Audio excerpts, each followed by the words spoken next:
In 1050 AD, a city appeared in the middle of North America, not a village, not a settlement, a city. It had a population larger than London. It had a central plaza larger than the Great Pyramid of Giza. It had neighborhoods, markets, a royal district, wooden temples, and a massive ceremonial mound that took 50 million baskets of earth to build. And then, within 200 years, everyone left. No plague, no conquest, no natural disaster we can fully identify. They were simply gone.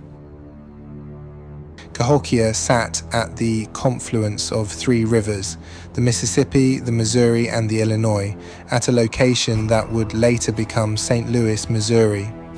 In 1050 AD, the city covered 6 square miles. Its population is estimated at between 10,000 and 20,000 people, with another 30,000 to 50,000 in the surrounding region. To put that in context, London in 1050 AD had roughly 10,000 people. Paris had fewer than 20,000. Cahokia was, by every reasonable definition, one of the largest cities in the world at that moment in history. At the center of everything stood Monk's Mound. It was built in stages over 200 years, layer by layer, using only human hands and woven baskets. 50 million cubic feet of earth, no machines, no draft animals, no metal tools. The base of Monk's Mound covers more ground than the Great Pyramid of Giza. It is the largest pre-Columbian earthwork in North America. At its summit sat a wooden Great Hall, the residence and ceremonial space of the paramount chief, who the Cahokians may have believed was a living deity. South of Monk's Mound, the Grand Plaza was the beating heart of Cahokia's ceremonial life. It covered 50 acres, the size of 38 football fields. It had been deliberately engineered flat, with the natural topography filled and leveled using thousands of tons of soil. Whatever happened in this plaza, and evidence suggests massive feasts, games and rituals involving the entire population, it was meant to be seen by everyone, all at once. Imagine arriving at Cahokia by canoe in the fall of 1050 AD. You would have come in from the river. Cahokia's position at the confluence of 3 waterways made it the hub of one of the most sophisticated trade networks ever built on this continent. Goods moved through here from the Gulf of Mexico to the Great Lakes, from the Appalachians to the Rocky Mountains. As your canoe reaches the bank, the first thing you see is not the mounds, it's the people. The Cahokian riverfront was a trading hub. Archaeologists have found copper from the Great Lakes, mica from the Carolinas, shell from the Gulf Coast, and obsidian from present-day Wyoming, all here in the same city. The people you would encounter came from nations across the continent. Cahokia was cosmopolitan in a way that most Americans would never imagine possible for a pre-Columbian city. Walking into the residential districts, you pass rows of houses built from wattle and daub, a framework of wooden poles woven with branches and plastered with clay. Each house had a central hearth and a smoke hole in the roof. The smell of wood smoke and corn is constant. Yes, corn. Cahokia's explosive growth in the 1000s AD corresponds almost exactly with the adoption of a new variety of maize, a strain that produced higher yields and could be stored through winter. Corn made Cahokia possible. Without it, the math of feeding 20,000 people in one place simply didn't work. The market district hummed with craftwork. Cahokian artisans were producing ceramics with distinctive styles that have been found across a 1,000-mile radius. They were manufacturing chunky stones, the discs used in a game that was, for Cahokians, something like football and religion combined. Chunky was serious. It involved throwing a spear at a rolling stone disc. People wagered everything, possessions, sometimes their freedom, on a single game. Chunky courts have been found at sites from Wisconsin to Georgia. Cahokia may have spread its influence partly through a game. To reach the inner city, you pass through the palisade. Cahokia's central precinct was enclosed by a wall of close-set wooden poles, 2 kilometers long, with watchtowers at regular intervals. It was rebuilt at least 3 times during Cahokia's peak centuries. Archaeologists still debate its primary purpose, defense, or a sacred boundary between the world of the people and the world of the chief. Perhaps both. In Cahokia, those distinctions may not have existed. And then, to the west of Monk's Mound, you would encounter something that has no simple explanation. A circle of massive red cedar poles, nearly 500 meters in diameter, aligned precisely with the sunrise on the spring and fall equinoxes, the summer solstice and the winter solstice. Archaeologists call it Woodhenge.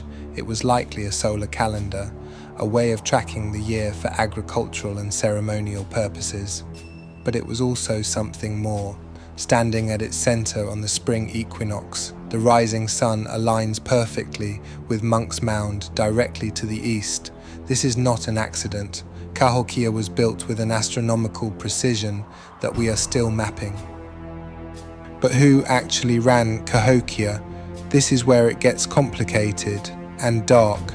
At the top of Monk's Mound sat the paramount chief, a figure the Cahokians may have regarded as literally divine, not chosen by the gods, the embodiment of one.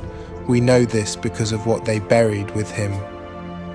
In 1967, archaeologists excavating what appeared to be a small, unremarkable mound, Mound 72, found something extraordinary. A man, approximately 35 to 45 years old, buried on a platform of 20,000 shell beads, arranged in the shape of a falcon. The beads alone represented months of skilled craftsmanship. Buried near him, a cache of 800 arrowheads made from materials from across the continent, copper sheets, mica, stone objects of clear ceremonial significance, and, surrounding him, the remains of 272 other people. Most of them were young women, between 15 and 30 years old, buried in rows with no grave goods of their own. Analysis suggests they were not from Cahokia. The isotope signatures in their bones point to distant origins. They were likely sacrificed, brought from far away, and killed as part of the burial ceremony of this single man. Whatever Cahokia was, it was not a gentle society, but daily life for ordinary Cahokians was not defined by sacrifice. The archaeological record shows a society rich in ceremony, craft, and social structure. Cahokians held massive communal feasts, evidence of feasting pits, enormous deposits of deer bone, fish, and hickory nuts suggests that the paramount chief periodically fed the entire city. This was politics as generosity, power maintained through spectacle and redistribution. They played chunky, obsessively. They crafted some of the finest pottery in pre-Columbian North America. They traded, negotiated, innovated, and they watched the sky with extraordinary attention. The 4 Woodhenge circles found at Cahokia, built at different periods, show a civilization that was continuously refining its understanding of solar movement. Each circle was built larger and more precise than the last. But why? Agricultural calendaring explains some of it, but researchers have noted that the solar alignments at Cahokia go beyond what farming requires. The spring equinox alignment of Woodhenge with Monk's Mound suggests that the chief's position, literally elevated above everyone else on the mound, was being cosmologically legitimized. He was placed between the city and the sun. He was the center of the world, and the world was built to prove it. By 1100 AD, something had changed. The palisade around the central precinct was rebuilt, then rebuilt again, more heavily each time. Archaeologists have found evidence of houses being burned within the city, of certain neighborhoods being abandoned and repurposed. of the resource patterns shifting in ways that suggest internal stress. Something was going wrong inside Cahokia, not from outside, from within. By 1200 AD, Cahokia's population had begun to fall. By 1300 AD, it was largely empty. By 1400 AD, it was gone. There was no single catastrophic event, no army at the gates, no city-ending fire, just a slow, almost invisible unraveling that archaeologists are still trying to fully explain. Here is what we know. First, environmental stress. Cahokia's rapid growth between 1000 and 1100 AD required enormous quantities of wood for buildings, palisades, fuel, and the construction of Woodhenge's massive cedar poles. The forests around Cahokia were stripped. Without the root systems, the floodplain became vulnerable. Floods increased in frequency. Soil that had been forest floor became unstable riverbank. Second, political fragmentation. The system that made Cahokia work, a paramount chief who commanded through divine authority and redistributive feasting, required that authority to remain credible. When resources grew scarcer, when floods came more often, when the feast became smaller, that credibility eroded. The evidence of palisade rebuilding and internal burning suggests that the city may have experienced periods of political violence and elite turnover. Third, drought. Dendrochronological evidence, tree ring data, shows a prolonged regional drought beginning in the mid-1200s. For a city that fed 20,000 people on maize agriculture, a multi-decade drought was potentially catastrophic, and so people left. Not all at once. Gradually, neighborhood by neighborhood, the city emptied. Some moved south, some moved west. The cultural descendants of Cahokia became the Osage, the Quapaw, and possibly the nations of the Oneota culture. Their descendants are alive today. Cahokia did not end, it dispersed. Today, Monk's Mound stands on the outskirts of Collinsville, Illinois, about 8 miles from downtown St. Louis. You can drive to it, you can park in a free lot, you can climb the stairs to the summit, 154 steps, and stand where the paramount chief once stood, looking out over the same river plain, except that what you see now is highway overpasses, gas stations, a commuter corridor that sits directly on top of what was once one of the largest cities in the world. Over 60 of Cahokia's original 120 mounds have been destroyed, ploughed under for farmland, built over for development. One was used as a base for a highway interchange. The rest are a UNESCO World Heritage Site, visited by about 350,000 people a year. The Colosseum in Rome gets 7 million. Here is the question I want to leave you with. Why don't you know about Cahokia? You know about Rome, you know about Athens. You probably know about Tenochtitlan, the Aztec capital. You almost certainly know about Machu Picchu.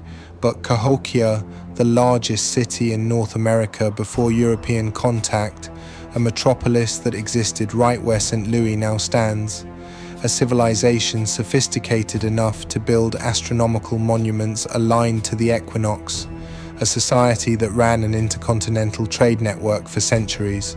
Cahokia is barely a footnote in American education. The reasons are complicated. Earthen mounds don't survive the way stone does. Much of the site was destroyed before archaeologists understood what they were looking at.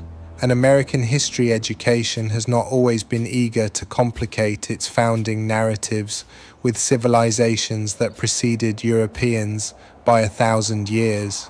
But archaeologists are still excavating. New LiDAR surveys are still revealing mounds and structures that weren't mapped before.